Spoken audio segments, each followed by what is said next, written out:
Hi guys, I am going to record a video to show you how this system works. This is our OpenEMR dashboard. We have implemented clinic level access, meaning each user belongs to a single clinic. Only the admin can assign a user to a clinic, and user can view data such as patient record, reports, call reports, everything related to their own clinic only. We have also added an AI calling feature and integrated it with our OpenEMR dashboard. When a patient calls to our main number, which is the same for all clinics, the AI agent answers the call and can handle multiple concurrent calls. The agent follows a predefined template, which I will show you later in this video. At the moment, I am just explaining you like how it is working and what is going on there. And let me log in into my. Here you can see after logging, I am into my OpenAI dashboard, and here in the dashboard, I can see only data of my own clinic. I am belongs from clinic one at the moment. That's why I can see only clinic one patients. I can when I add any patient, it automatically assigned to this clinic one, and I can see each and everything here related to clinic one only. And if if a logged in NP or a user want to receive a call, he just have to go to the setting. Under this setting, we have a tab communication. In communication, he have to mark his status available to receive a call. If he mark his status offline or busy, that means he is not able to receive a call. But if we mark his status available, then that means he is eligible to receive a call. At the moment, I have marked the status available. That means I am able to receive a call here. And what I'm going to do now, I'm going to place a call from my phone to our main clinic number, and I will put my phone on speaker so you can listen to both my conversation and the AI agent's response in real time. So give me a moment. I'm going to trigger a call.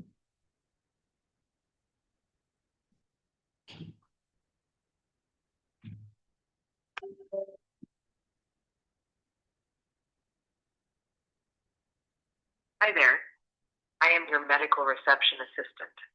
Are you an existing client or a new client? I am existing client.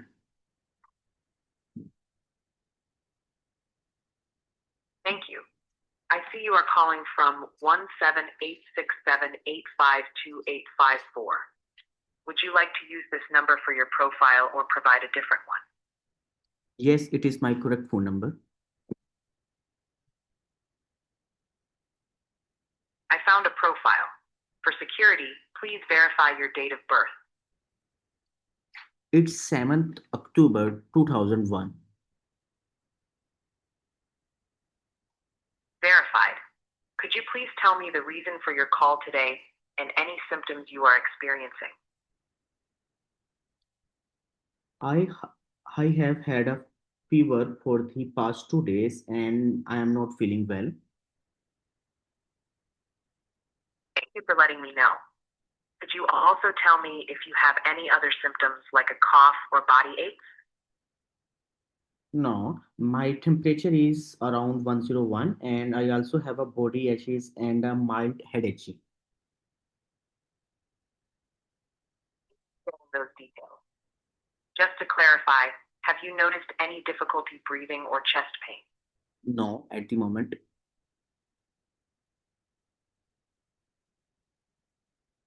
I will note that in your chart. Would you like to transfer the call to your clinician? Yes, sure.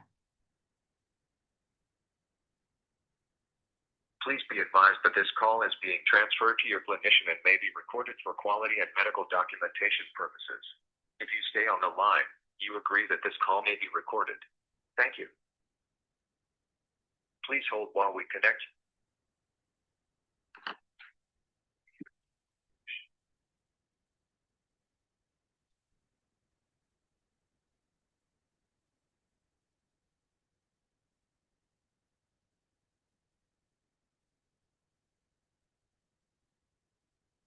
Here you can see I have received a call in my dashboard, and it automatically opens the patient encounter and patient detail page.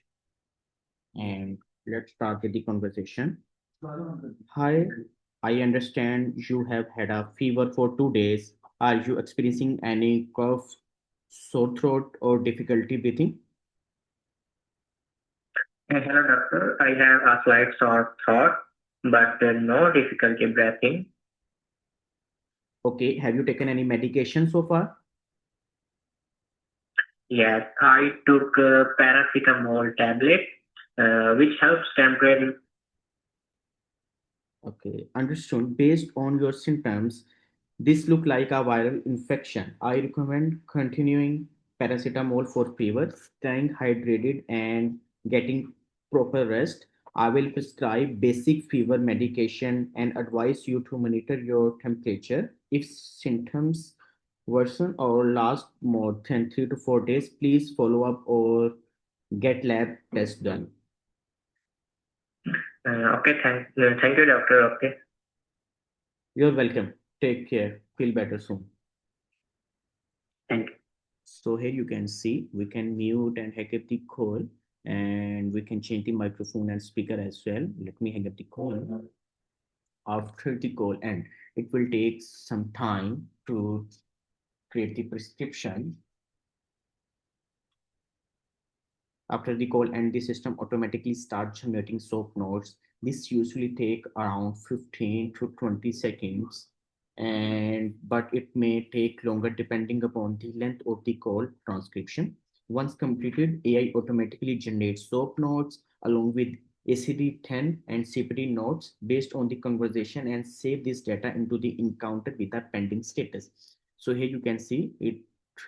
The AI have created the soap notes successfully and save these notes to the encounter with the pending status, and it also successfully create the ICD code and CPT codes based on the conversation between patient and doctor, and generate the subject objective assessment and plan.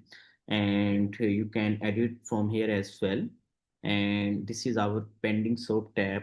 It will show all the pending soap here. If we by default patient view is selected, the mean of this, like if we select any patient and select the patient view, then we were able to see only this selected patient soap. But if we select the clinic view, that means we can see all the pending soap that we have. So at the moment we have two pending soaps. So if we set the pending soap, that means uh, the clinic must review the soap and approve the soap note manually. Once approved, the status change to the accepted, and the system automatically creates a sheet for the encounter if ICD-10 code or CPT codes are present. At the moment, we have both codes. That means if we accept it, the status of the soap automatically updated to accepted, and it will create the fee sheet as well. So let me click on it. By the way, we can reject it as well, and we can edit it from here as well if we want. Let me click on it. Here you can see the status updated successfully. If we click on accept it and click on apply filter, we can see accepted note here. And then if we go again to the encounter, here you can see the status is updated. And if we click on here and click on there is fee sheet, yeah, it automatically create our fee sheet and insert these codes here as well. From here we can also see our fee sheet. Fee sheet tab is already open because we already have opened this tab. So this is what we have done. And if you want to check the call logs, you have to go to the reports and record visits. From here, you can see all call logs of this logged in clinic. At the moment, we have two call logs. and you can see the duration, you can see start time, end time, who accept the call, patient, and encounter. By clicking on the encounter, you will retract to this encounter from this as well. Let me show you. You can see if we click on the call logs again, from here we can, if we click on it, we can view the subject object assessment and plan codes, call transcription here. And by clicking on it, we can play the recording. The patient. We can play the recording of the call as well, and we can view different type of filters here. You can say total logs completed, failed pending, total duration, average call time, and if you want to view the logs, you can also view logs from the encounter by clicking on it. You can play the recording and stuff like that.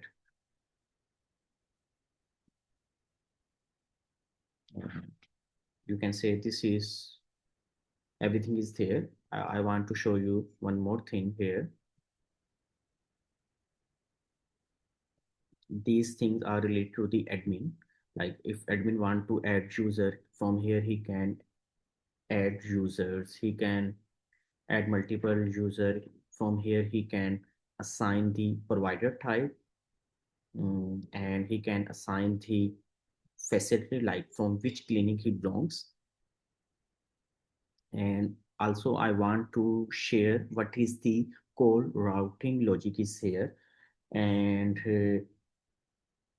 firstly we will identify, like once the call come, firstly we will identify the patient state, like the patient is from Florida, so only call will only be routed to the NPs who belongs from the Florida clinic. So also we have implement the provider type logic here. You can see admin can assign provider type to the user, like MD, NP, PA, RN, LPN, and others. And you, if the patient calling first time, that means like a new patient is registered, that means MD, NP, PA will receive the call who are available. If none of them are available from these three providers, that means then call fallback transfer to the RN, LPN, and other roles. This is what we have did. But if the patient calling second time follow-up calls, then we prefer to call RN, LPN, and other roles. If none of them are available, then we transfer to the other roles. Okay, this is called routing logic, and this is what. Thank you for your time.